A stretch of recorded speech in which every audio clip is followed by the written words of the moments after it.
Good day, ladies and gentlemen, wherever you're watching us from. This is Talk TV Africa, where we bring you, like we promised, developments around the world. And of course, we are going to focus today on happenings, in Africa, in Nigeria, and somewhere, somewhere else around the world. This is Talk TV Africa. Please share this video, watch, and subscribe on this channel. This where we'll bring it to you raw, the way it's supposed to be, the way you're supposed to understand. Thank you for all of you, who have been a major part of the success of Talk TV Africa. We keep on pushing it the way that will be very, very pleasing as we give you highlights, on happenings, within our environment. And of course, so we are in Africa. Now, the latest now we are hearing, let us just start with the development in United States of America, where there was an attempted assassination, according to the FBI, on the former president, and of course, the Republican candidate, a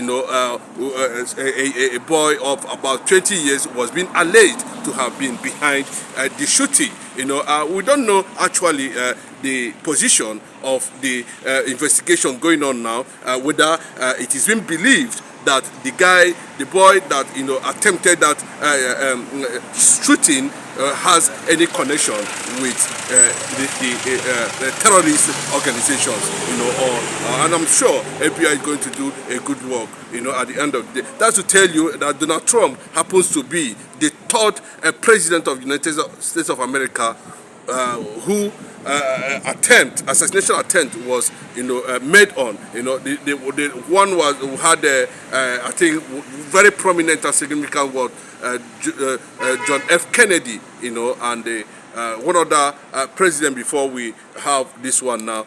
With time we will not permit us to look into deeply into it, but this has turned around the public pool on Donald Trump, and the thing has continued to be on the rise, indicating that at the end of the day, he might likely get the required win at the end of the day. There is sympathy vote that is coming, huge one for the President of America. Whatever that has been the motive is here to be unveiled. Of course, the Joe Biden has also made a statement in that regard. Coming down to developments, around West Africa, and of course, let us look at the Sahel states. When I'm about Sahel states, I'm talking about Burkina Faso, I'm talking about Mali, I'm talking about Niger. They have distanced themselves from the regional bloc called ECOWAS, and they have went ahead, to establish their own confederate, signaling, that there might be a collapse of organizations like the AU and the ECOWAS in Africa. And that coming together of this acclaimed Sahel states, has already threatened the existence of Nigeria as an entity, because we have seen Nigeria was being indicted subsequently by the ECOWAS of human rights in violation, pointing out to Mazi Nnamdi Kanu continuous illegal detention, which references from these juntas, African leaders, African military leaders. Junta. Now let me say junta-run states in Africa. Sorry about that. Junta-run states in Africa, has come out to, pinpoint or even cast, Biafra as the prince of Africa yet to emerge, and they are trying to see how they can give Mazi Nnamdi Kanu that support required, to fully restore Biafra, since Biafran emergence, has been spreading among African states, among, of course, ECOWAS, and of course, the Sahel Confederate treaty that was recently entered by these three countries, signaling that, the consciousness of African development is actually, on the front burner now, becoming very significant. And they are looking at, giving Biafra restoration that massive support, that has put, of course, Nigeria on the verge of, going down at the end of the day. So it's a massive one now for Nnamdi Kanu and Simon Ekpa, wherever they are now. It's a good development for people who are believing on the sovereignty of the rising sun called Biafra. Away from that, that just give you a little tip. We keep on bringing this thing, development life. And of course, coming to Nigeria, the acclaimed most populous black nation in the world. You discovered recently that there was a statement credited to one senator from the northern part of the country, precisely Borno State, where it was alleged that the president, Bola Ahmed Tinubu, has been trapped. The question is, who actually, did the trapping?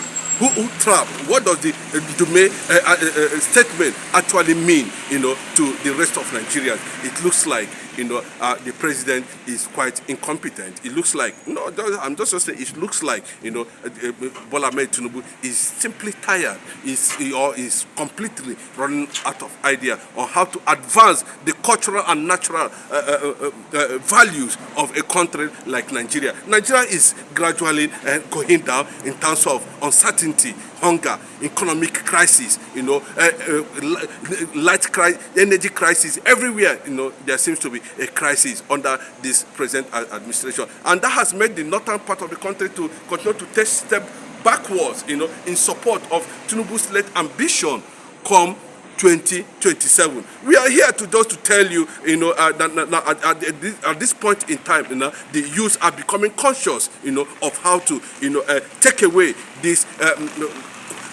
issues we are having for over 104 years of Nigerian existence, where we have, old men, staring up in the pond, stirring up the mud, because and it has given so many Nigerians thoughts and philosophies, and shouts and cry has continued to rise as a result of Nigerians can never see their country again. They can never see the future of their country again.